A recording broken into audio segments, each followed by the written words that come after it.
इस वीडियो में हम एक बार फिर से हाजिर है कक्षा 10वीं के एपी का क्वेश्चन लेके। और क्वेश्चन काफी इंपॉर्टेंट है, बोर्ड के एग्जाम में कई बार पूछा भी गया है। ठीक है, तो देखिए क्वेश्चन में क्या बोला गया, fifth term of an AP is 20, यानी कि किसी एपी की पांचवी टर्म यानी कि A5 जो है वो 20 हमें गिवन है। And the sum of its 7 and 11 term is 64, और इसकी 7th टर्म और 11th टर्म का जो जोड़ है वो 64 है।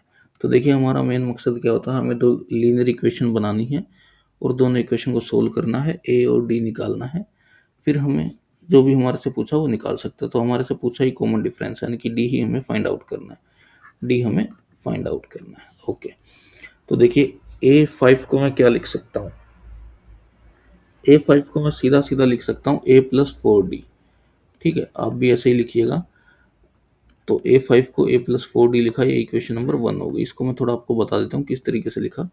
देखिए इस साइड अगर मान लीजिए आपको 70 टर्म पूछिए तो आपको लिखना है A+69D, एक डी कम लिखना है। अगर आपसे 25वीं टर्म पूछी है तो आपको लिखेंगे A+24D।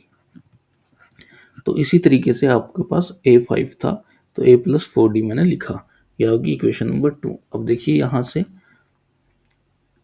A7 plus A11 is equal to 64 हमें गिवन है।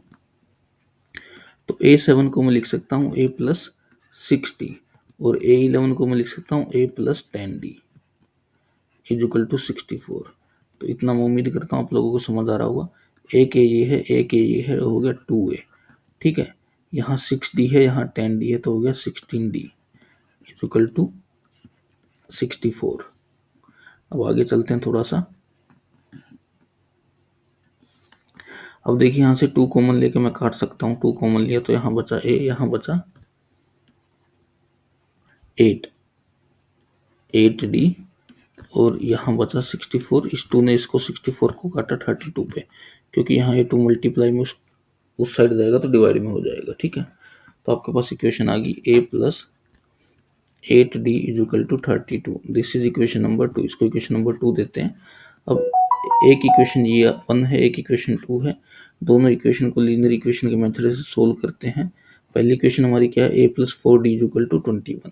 तो अगर मैं इक्वेशन नंबर 1 को मल्टीप्लाई कर दूं 2 से तो मेरे को क्या मिलेगा, 2 इंटू A+4D इक्वल टू 21। यही इक्वेशन हमारी, क्योंकि हमारे पास सॉरी ये 21 नहीं 20 है। ठीक है, 20 और इस 20 की भी मल्टीप्लाई होगी 2 से, क्योंकि दोनों साइड मल्टीप्लाई करनी पड़ेगी। ये मैंने 2 से मल्टीप्लाई क्यों किया आपको भी पता लग जाएगा। तो देखिए मेरे पास क्या आया, 2A प्लस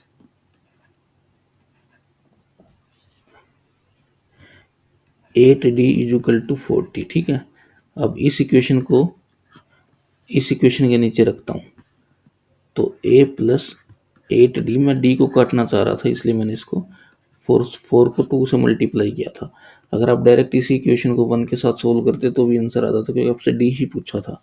तो A कटता था, काफ़ी अच्छा रहता डायरेक्ट। अगर इसको 1 को और 2 को सोल्व करते, वो भी एक ऑप्शन आपके पास है, क्योंकि A कटता था D बचता। ठीक है, चलिए कोई नहीं, यहाँ साइन चेंज करते हैं। ये D से 8D कटा, यहाँ A से 2A से 1 A गया तो A बचा और A की वैल्यू आई 8। A की वैल्यू 8 आई, इक्वेशन नंबर 1 में पुट कर देते हैं। A is equal to 8 in equation 1। तो मेरे पास क्या equation 1, A+4D is equal to 20। A की वैल्यू 8 रखी यहाँ, तो 8+4D इज इक्वल टू 20। तो इस तरीके से मेरे पास क्या है, यहाँ मैं थोड़ा यहाँ लिखने की कोशिश करता हूँ। 8 उस साइड गया, मेरे पास 8+4D इज इक्वल टू 20 है। ठीक है, 8 उस साइड गया तो यहाँ बचा 4D is equal to 12, minus हो गया। D की वैल्यू आ गई 3, तो D इस तरीके से आपका 3 आ गया। अब आपको क्रॉस चेक करना, वेरीफाई करना। तो देखिए 5वीं टर्म अगर निकालेंगे तो A+4D होगा। A है 8 और D है 3। D की 4 से गुना हुई, 3 की 4 से गुना 12 और 12 में हाथ जुड़ा तो 5वीं टर्म आ गई 20। तो पहला क्रॉस वेरीफाई हो गया। दूसरी को वेरीफाई करते हैं।